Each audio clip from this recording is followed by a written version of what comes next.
Hello guys, ngayon susubukan nating i-reactivate itong ating BRLA battery sa pamagitan nating nano activator battery repair fluid na nabili natin sa Shopee. So kung makikita natin, ang ating battery ay naka-clip na itong battery post mula sa ating charger na wala siyang display. Ibig sabihin wala itong voltahe ang battery na ito, so walang charge, so zero, super drain, matagal na ito, sirang sira. So ngayon subukan natin itong ating nabiling nano activator kung gumana ba ito. At kapag i-check natin, saksak natin sa kuryente ating charger, hindi nagcha-charge. Ayan, hindi nagcha-charge. So dead na dead ang battery na ito. So dead na dead yan. Pero original itong battery na to, from Yuasa. Base sa nakasaad dito sa ating battery fluid nano activator, ang battery na 11 volts pataas, ayun lang ay pwedeng mapagana nito. 11 volts pababa, so automatic na i-junk na dapat ang battery. So pero i-try pa rin natin na baka naman umayos pa itong battery na to sa pamagitan ng activator na ito. So try natin, tatanggalin natin tong cover nya. Yan, tanggalin natin yung cover sa pamagitan itong tools na to, ito, at lagyan natin ng battery fluid sa loob ng 2 hours bago i-charge. Ibabad muna natin. Okay, tanggalin ko muna.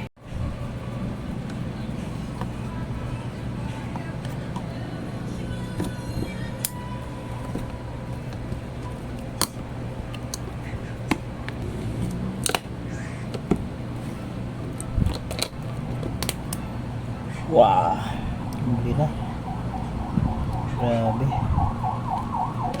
So ito guys, BRLA battery. So parang mahirap to, hindi ito scope sa kanyang repair, pero as experimental purpose lang or testing purpose, try pa rin natin itong lagyan. So drain na drain, wala nang laman. Basta wala nang laman yan. Walang makita sa camera, wala nang laman. So ngayon lagyan na natin ng battery solution or itong battery fluid nano activator. 5 ml lang. Lagyan natin 5 ml. Okay, 5 ml. So 5 ml muna. Thanks. Baka sumabog to. 5 ml. Walang sabugan. 5 ml.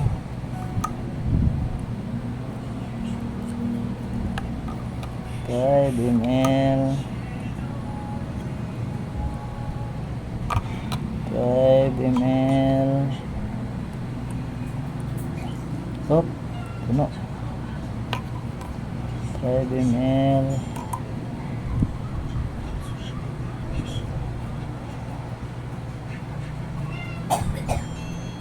Yan. Okay. Hintayin lang natin. 11:51. Anuhin natin ng mga 12 or 12:51, 1:51. 2 hours. Babad muna natin ng 2 hours. So, balikan ko kayo later kung anong mangyari. Mayroon bang mabuong konting voltage bago natin i-charge. So ganyan ang dapat, na hindi mo masyadong punuin ng fluid ang bawat battery hole, hanggang makalagpas lang sa battery plates. Maapawan lang ng konti, ayos na yun. So after 2 hours, ito na. So kanina at 11:30, ngayon 2:30 na. So mahigit 2 hours na tayo. Binabad natin ang nano activator or battery repair fluid dito sa ating Yuwaza BRLA battery. So tingnan natin, ma-repair pa ba to at mag-charge. Test muna natin kung mayroon ba siyang voltage.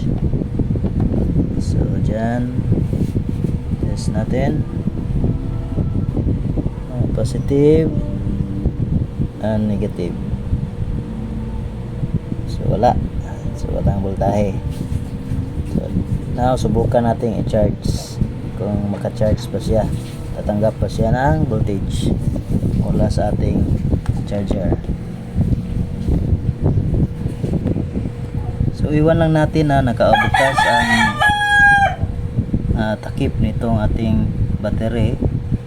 Tapos i-clip natin yung mga battery terminals mula sa ating charger at i-charge na natin for tingnan natin kung aangat ba ang voltahe niya.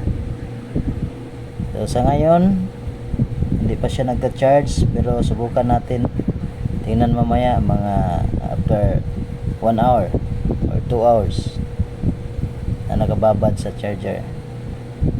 Tingnan natin kung may difference ba sa voltage mamaya. So after 2 hours na iniwan natin ang charger na naka-charge ating battery, basta nakita natin na wala pa rin, hindi ito full charge, no? Hindi yan naka full charge, ganyan pa rin kanina.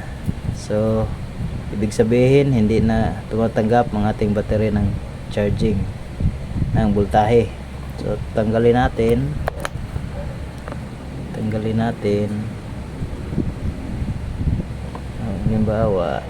halimbawa pag tanggalin natin, mawawala ang 13.8 volts.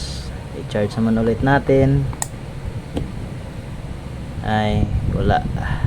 Tanggalin, walang na, tingnan nyo, walang na store. So ano lang, 1.3 volts na lang at nagda-drop pa. So ibig sabihin yan ay chemically damaged na ang ating Yuwaza battery. So hindi ito naagapan ng ating nano activator. So unrepairable damage na ang nangyari dito. So matagal na ito siyang na low discharge. So kaya ito nasira ang ating battery.